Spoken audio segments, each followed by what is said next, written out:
vivo ye V series ကတစ်နှစ်ထက်တစ်နှစ်ပိုပြီးတော့မိုက်လာတာတော့ခင်ဗျားတို့ညင်းလို့မရဘူးကျွန်တော်တို့ပြောနေကြစကားအတိုင်းပဲနှစ်တိုင်းပြန်ပြောရမယ်ဆိုလို့ရှိရင်သူတို့ရဲ့ target audience ကိုတော်တော်ကိုသဘောပေါက်တာဘယ်အချိန်မှာ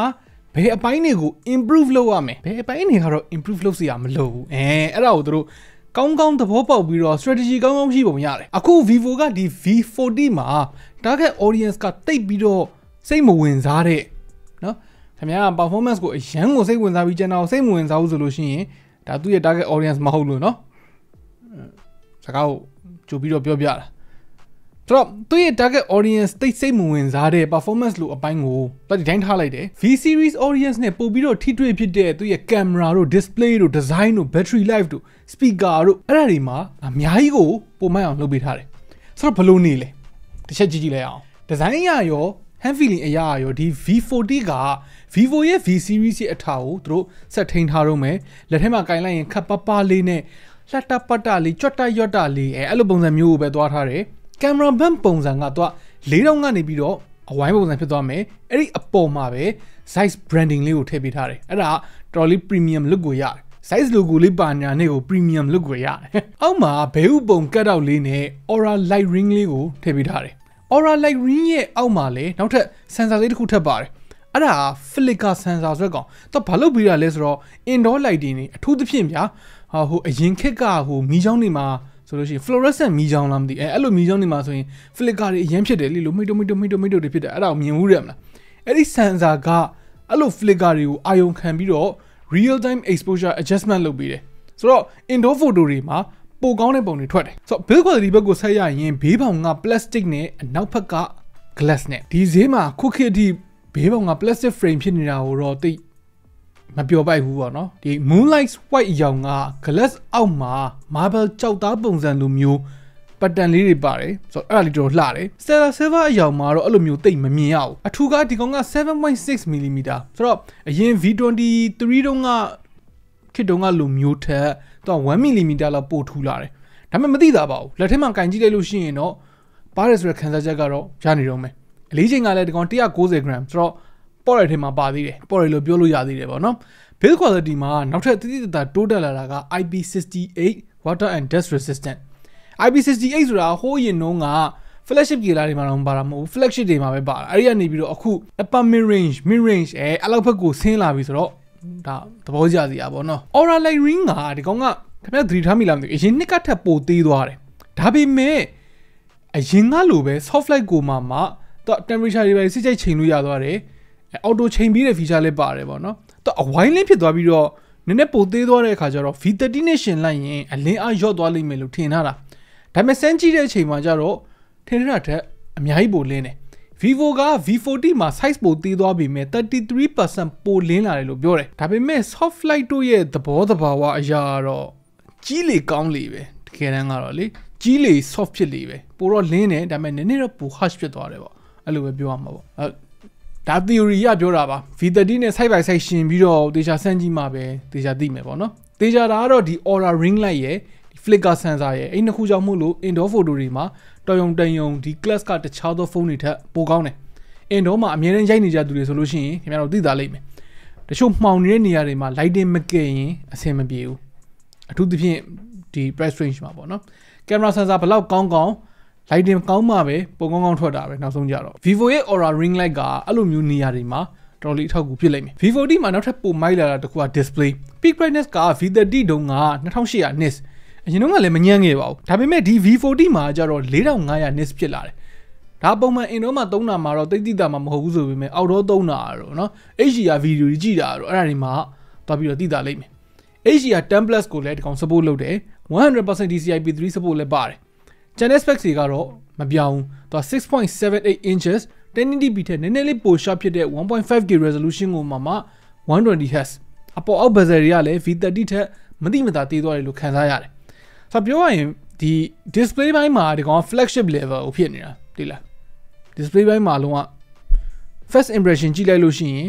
ဒီဖုန်းကရမ်းမိုက်တယ်ဆိုတဲ့ခန်းစားချက်မျိုးပေးနိုင်တယ် SoC ကကြတော့မနစ်ကတော့ငါ V30 မှာတော့ငါသုံးထားတဲ့ Snapdragon 7 Gen 3ကိုပဲသုံးထားတာ7 Gen 3ဆိုတာ mid range chipset တွေထဲမှာတော့ မဆိုးဘူးလို့ပြောလို့ရပါတယ်တော်ရုံ game တွေကိုကောင်းကောင်းဆိုးလို့ရတယ် daily usage မှာလည်း 120Hz မှာသုံးဖို့လုံလောက်တဲ့ performance ကိုထုတ်ပေးနိုင်တယ် 4 nanometer SoC ဖြစ်တဲ့အတွက် power efficient လည်းဖြစ်တယ်အပူထုတ်တာလည်းနေတယ်ဆိုတော့ဒီလိုမျိုးခက်ပပဖုန်းလေးတွေအတွက်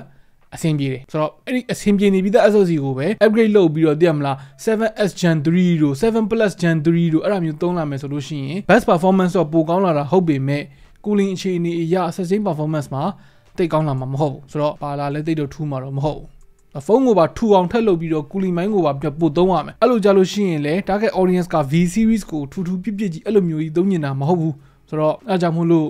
SoC ကိုတော့ upgrade မလုပ်ဘဲနဲ့ဒီတိုင်းလေးထားလိုက်ပုံရတယ် RAM က 12GB ဆိုတော့အဲ့ဒါတော့လုံလောက်ရှိပါတယ် storage မှာလည်း 256GB နဲ့ benchmark တွေဘယ် gain တွေကိုဘယ်လို setting တွေမှာဆောက်လို့ရမလဲဆိုတာတွေအဲ့ဒါတွေကိုအခုဒီမှာပြပေးထားမယ်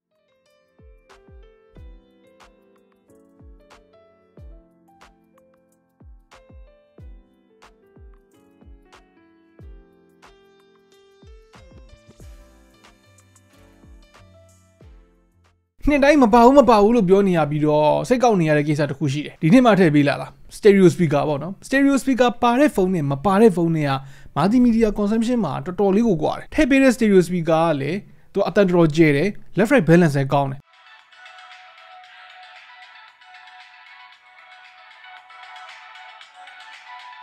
ဒီနှစ်တိုးတက်လာတဲ့အထဲမှာတော့ဒီအပိုင်းကအမြင်သာဆုံးနဲ့သဘောကျစရာအကောင်းဆုံးပဲ V40 မှာအသီးသီးဆုံးတိုးတက်လာတာနောက်ထပ်တစ်ခုရှိတယ်အားရဆုံးပေါ့နော်အဲ့ဒါကင်မရာအရင်တော့က X series တို့ဒီ V ဆိုလို့ရှိရင်လည်း Pro model တွေလောက်မှာပဲထည့်ပေးတဲ့ ZEISS optic lens တွေကို V40 လိုမျိုး mid range show မှာစပြီးတော့ထည့်ပေးလာပြီ main sensor ကိုလည်း Samsung ရဲ့ 50 megapixel ISOCELL GNX sensor အသစ်ကိုသုံးပေးထားတာနောက်တစ်လုံးကကျတော့မိနစ်ကတော့သုံးတဲ့50 megapixel ultra wide ပဲဒီနှစ်မှာ macro မပါတော့ဘူး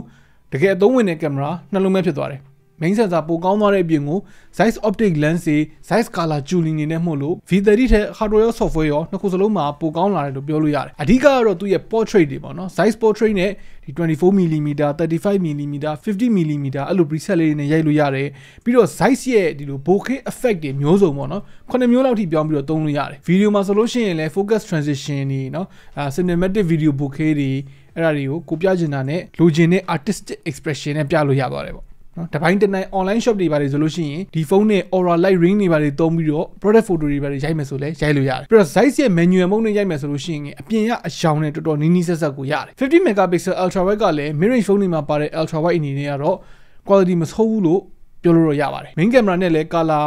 အရင်ကြီးမကွာဘူး consistent ဖြစ်တယ်အရင်မကွာနေဘူးပေါ့နော်ဒါက ZEISS က tuning လုပ်ပေးထားလို့ထင်တာပဲဖြစ်လိမ့်မယ်ပေါ့နော်ကျွန်တော်တို့သိရတဲ့လောက်ကတော့ vivo နဲ့ ZEISS နဲ့ပူးပေါင်းပြီးတော့ ZEISS branding ကတ်ထားတဲ့ feature တိုင်းမှာတကယ်ကိုနီးနီးကက်ကက်အလုပ်လုပ်ရတယ်သိရမလားရောနာမည်ပဲပါအောင်ရော back ကတ်ထားတာမျိုးမဟုတ်ဘူးတကယ် ZEISS နဲ့တူတူတွဲလုပ်တယ်လို့ပြောတယ်ဆိုတော့ quality control ကိုအပြည့်အဝသူတို့ပေးထားတယ်ပေါ့နော်အဲ့ဒါကြောင့်လဲဒီလောက်ထိမိုက်နေ50 megapixel selfie camera လည်း vivo ရဲ့ထုံးစံတိုင်းပဲထွက်လာတဲ့ပုံစံကိုချောလေးဖြစ်အောင်သဘောကျစရာလေးဖြစ်အောင်အဲ့လိုလေးလုပ်ပေးထားနိုင်တယ်အခုကျွန်တော်တို့ခဏစမ်းကြည့်ရတဲ့လောက်မှာတော့ V40 camera မှာအားမရတာပုံတွေကနည်းနည်းလိုတာထက် smooth and soft ဖြစ်နေပြီးတော့ sharpness နည်းနေတယ်လို့နည်းလေးမြင်တယ်ပေါ့နော်ဆိုတော့ကျွန်တော်တို့စမ်းရထားတဲ့ပုံလေးတွေကိုတော့တစ်ချက်ဒီမှာပဲကြည့်လိုက်ပါ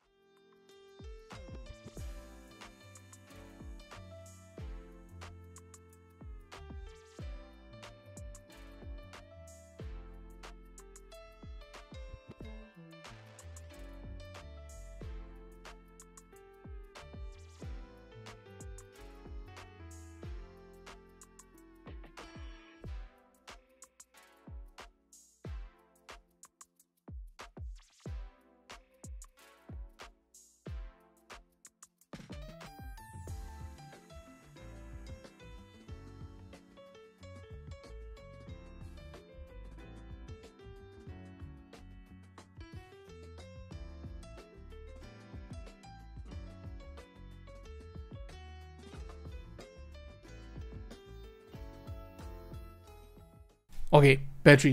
လည်းဒီကောင်မှမခေဘူးသူက silicon carbon battery ဖြစ်သွားတယ် form factor အရင်ကထပ်ပုံမထူသွားဘူးပုံမလေးသွားဘူး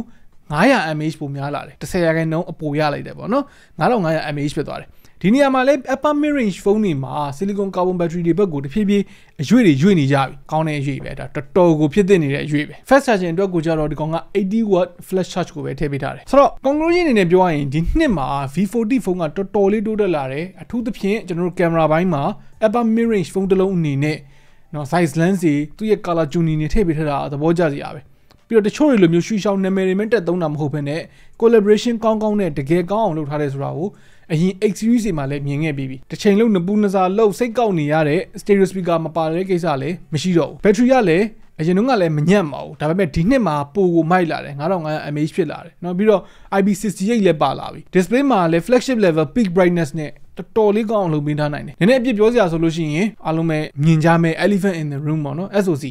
ကိုမိနစ်က SOC ပြန်သုံးထားတာလောက်ပဲရှိမယ်ဒါလည်းကျွန်တော်ရှင်းပြထားသလိုပဲသူ့ target audience နဲ့သူဟာနေရတော့အဆင်ပြေပါတယ်ဈေးက22သိန်းဆိုတော့ vivo V30 ထက်စီးနေနဲ့တက်သွားတယ်ဒါပေမဲ့ V30 က18သိန်းနားလောက်ထိဖြစ်ခဲ့တာဆိုတော့ improve ဖြစ်လာတဲ့နဲ့ရှင်လိုက်ရင်တော့အရင်ကြီးပုံစံကြီးသွားတာတော့လည်းမဟုတ်ပါဘူးသူနဲ့တခြား level 2ပေါ့နော်အဲ့ဒီကောင်ဒီမှာလည်း20ကျော်ကျော်တွေပဲများတယ်ဒီကောင်ကအဲ့ဒီဝင်းကျင်လောက်ကိုသုံးမယ်ကင်မရာကောင်းကောင်းလိုချင်တယ် performance တိတ်လိုဘူးဆိုလို့ရှိရင်တိတိကျကျကိုခင်ဗျားတို့ဒါကိုထည့်ကိုစဉ်းစားတင်တယ်ခင်ဗျားတို့ကဘယ်လိုမြင်လဲသဘောကျအောက်က comment ထဲမှာဝင်ရောက်ဆွေးနွေးညှိနှိုင်းလို့ရပါတယ် okay နောက်နေ့မှတွေ့တော့